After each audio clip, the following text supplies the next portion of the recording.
I'm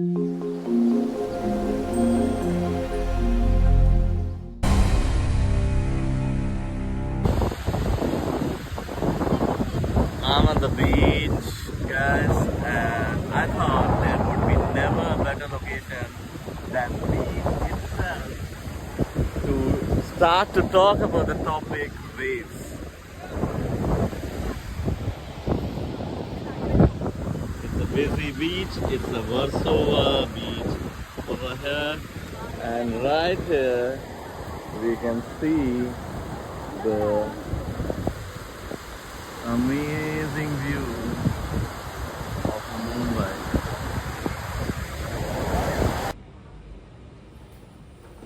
Well, that wasn't really the best place to start. It was too noisy. So here I am in my living room and I want to talk about waves. But let's take a moment back and let's talk about energy because that is where the waves come from.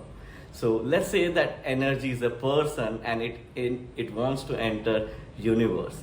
But before it can enter the universe, it is encountered by a guard there at the door of the universe.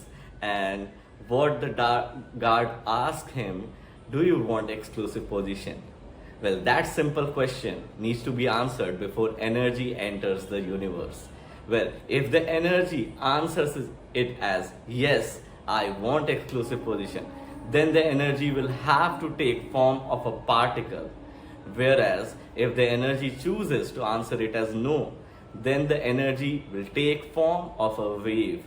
Well, waves have superposition or waves allow superposition, and that is how energy can choose two forms, a particle form that guarantees exclusive position and a wave form that guarantees superposition.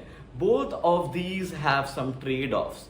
Superposition have its own trade-offs or it has its own powers, whereas particle having exclusive position has its own power.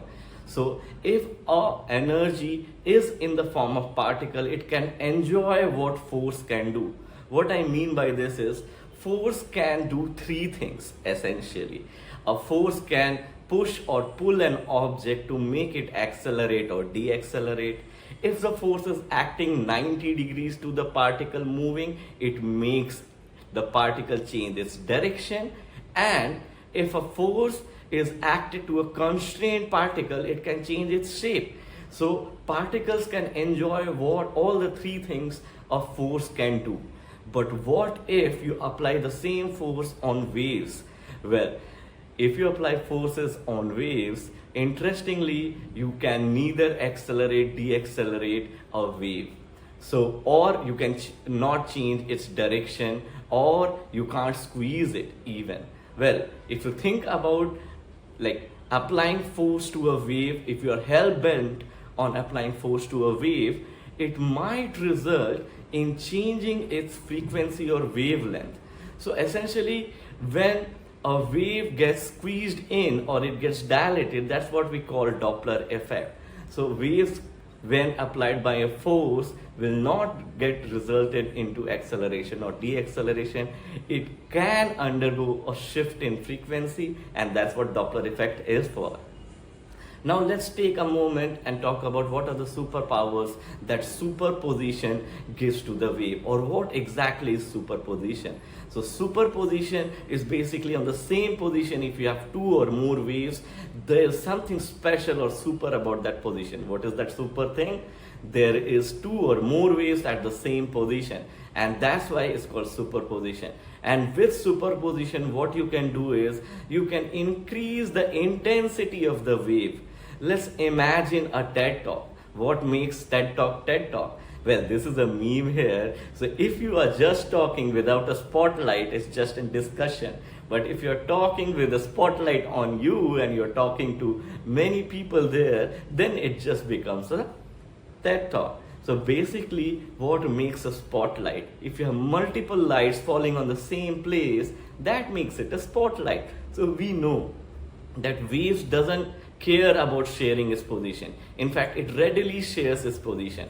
And because of the superposition, we have many technological advancements like amplifier that increases the volume Basically, it increases the volume when you have two waves without any phase difference combining with each other.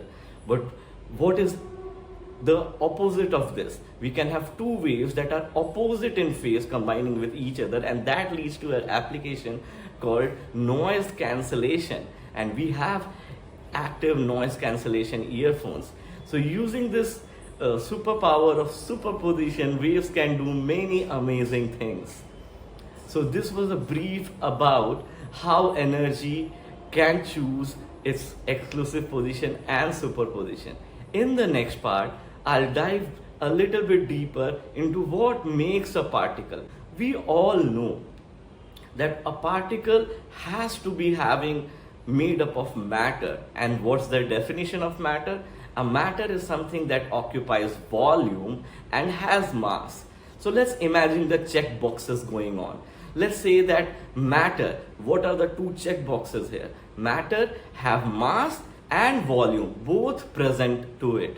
Whereas if you remove any one of these two criteria, it no longer becomes matter. So imagine something that has mass but no volume. Where will it lie? What will we call it?